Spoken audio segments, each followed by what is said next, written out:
Magandang hapon sa lahat ng ating mga kababayan. Narito ang latest sa bagyo na minomonitor natin sa loob ng ating area of responsibility. Huling nakita po si Bagyong Inday sa layong 780 km silangan huyan ng Apari, Cagayan.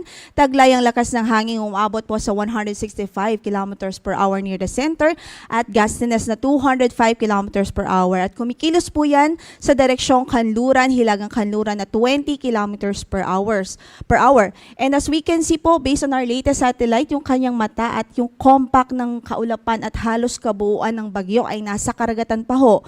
Bagamat yung kanyang outer periphery ay kumbaga nahahagip na itong eastern section ng Northern Luzon at yung Catanduanes. Pero sa kasalukuyan, yung kabuuan ng kanyang bagyo ay halos nasa karagatan pa. At sa kasalukuyan, meron na po tayong mga nakataas na signals o may mga probinsya kung saan nakataas na po yung ating signals at mamaya lamang po ay ipipresent po natin yan isa-isa. Maliban po dito sa bagyo, meron pa po tayong binabantayan na habagat o yung enhanced habagat na siya pong inaasahan nating magdudulot ng malawakang pagulan sa malaking bahagi ng ating bansa. Sa mga oras na ito ay nagpapaulan na yan sa eastern section o sa western section ng Visayas at Mindanao at inaasahang magpapaulan pa sa mga susunod na oras at araw until weekend huyan and even until Monday. At dahil west-northwestward po ang movement nitong bagyo, nananatiling mababa po ang tsansa ng landfall scenario. Pero kahit pa hindi ito maglandfall, kahit mababa ang tsansa ng kanyang landfall scenario dahil sa lawak ng kanyang sirkulasyon, ibig sabihin mahahagip pa rin talaga itong Northern Luzon ng diametro nitong bagyo kung kaya't necessary pa rin na magtaas tayo ng warning signals or wind signals sa malaking bahagi ng Northern Luzon. Kaugnay dyan, signal number 2 ngayon ang nakataas sa Batanes at eastern portion ng Babuyan Islands at northeastern portion ng mainland Cagayan. So ibig sabihin, they are expecting 62 to 88 kilometers per hour na lakas ng hangin at meron tayong pwedeng ma-experience na minor to moderate threat to life and property. So pinaghahanda natin ang ating mga kababayan dyan. Pinag-iingat po natin dahil hindi po pwedeng maging kampante dahil yung ganitong klaseng hangin maaari pa rin pong makapaminsala ng mga properties and even mag-pose ng threat, minor to moderate threat to life and property.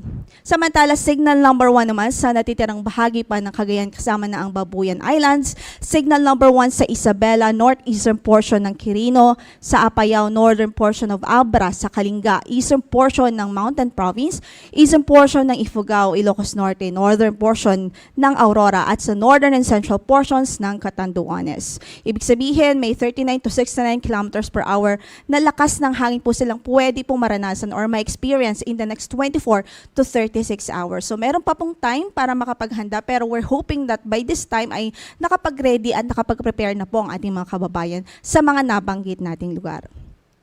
Samantala, based po sa ating latest track na ipinalabas ngayong 5 p.m. In the next 24 hours, inaasahan natin dahil sa kanyang movement, pwede na ang kanyang mata. Ang sentro ng kanyang mata ay nasa layo na po ng 455 kilometers silangan, hilagang silangan ng Itbay at Batanes. So bukas ng hapon, nasa loob pa rin huyan ng ating area of responsibility. But by Saturday afternoon, mataas ang tsansa na ito ay nakalabas na ng ating area of responsibility. Pero kahit na ito po ay nasa labas ng ating PAR, patuloy pa rin natin itong babantayan at hindi pa rin ho pwedeng maging kampante. Mainam pa rin hong maghanda at maging prepared at vigilant pa rin ho dahil mahahatak pa rin ito ang southwest monsoon o yung habagat. At yung southwest monsoon naman ang patuloy na magdudulot ng significant at malawakang pagulan sa malaking bahagi ng ating bansa. Especially kahit ngayon sa mga oras na ito ay nagdudulot na siya ng mga pagulan. As I mentioned po dito sa western section ng Visayas at sa Mindanao. And then sa mga susunod na oras at araw ay dito din po sa natitirang bahagi pa ng Luzon at sa halos buong bansa. By Thursday ho, inasahan natin na ang sentro nitong bagyo ay nasa layo na po ng 815 kilometers north-northwest ng extreme northern Luzon or nasa vicinity na po siya ng China. Kasalukuyan, in effect pa rin po yung ating weather advisory. Ito naman ay dahil sa bagyo, dahil po sa southwest monsoon. So inaasahan po natin yung 50 to 100 millimeters of rainfall ngayong araw. Huyan, hanggang bukas ng hapon, pwede pong ma-experience ang malalakas na pag-ulan, particular 50 to 100 millimeters of rainfall dito sa Occidental Mindoro, sa Antique, sa Guimaras, Negros Occidental, Negros Oriental, Lanao del Norte, Lanao del Sur, at maging sa Zamboanga del Sur. So sa mga kababayan natin dyan, patuloy natin silang pinag-iingat, especially po sa mga banta ng pagbaha, doon po sa mga vulnerable areas, meron pa rin bantaan ng mga flash flood dahil sa mga pag-ulan na ito. Samantala, bukas ng hapon until Saturday afternoon, ina-expect natin dadami pa yung lugar na makakaranas po ng malalakas na pag-ulan at mag-i-intensify pa nga. In fact, yung mga pag-ulan dito sa ilang lugar sa western section ho ng Southern Luzon at ng Visayas. Katulad na lamang dito sa Occidental Mindoro at sa Antique, kung saan inaasahan natin pwede pong umabot o pwedeng mag-range ang rainfall ng 100 to 200 millimeters of rainfall in just 24 hours. So, pwede po yung magdulot ng malawakang pagbaha. So, dito naman sa Pangasinan, Zambales, Bataan, Metro Manila, Cavite, Batangas, Oriental Mindoro, Romblon, Aklan, Capiz, Iloilo, Guimaras, Negros Occidental, Negros Oriental, sa Palawan, Zamboanga, Sibugay at Zamboanga del Sur, maaari pa rin maka-experience ng 50 to 100 millimeters of rainfall by tomorrow afternoon until Saturday afternoon. Kaya't patuloy po natin silang pinaghahanda at pinag-iingat, especially po sa mga low-lying areas, sa mga areas o sa mga lugar na malalapit po sa ilog at vulnerable areas po sa mga pagbaha. And by third day, kung mapapansin nyo po, dumami pa yung mga inaasahang nating lugar na makakaranas ng mga malawakan at malalakas na mga pag-ulan.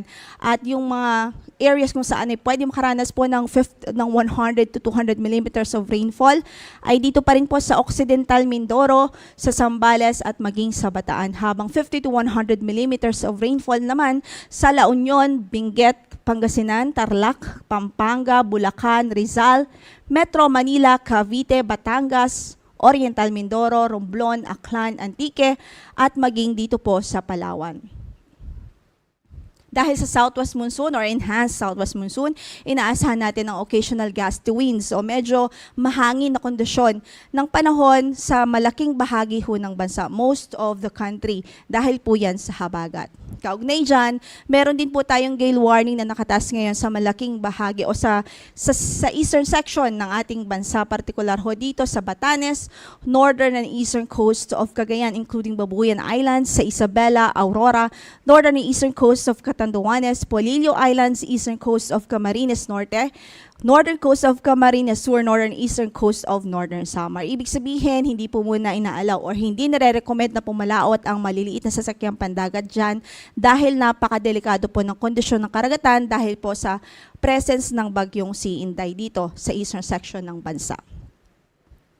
Yan muna ang latest mula dito sa Pag-asa. Ang next bulletin po natin will be issued at 11 p.m. Mamaya lamang ho yan. Stay tuned po at patuloy po tayo mag-monitor sa updates dito po sa Bagyo. Maraming salamat.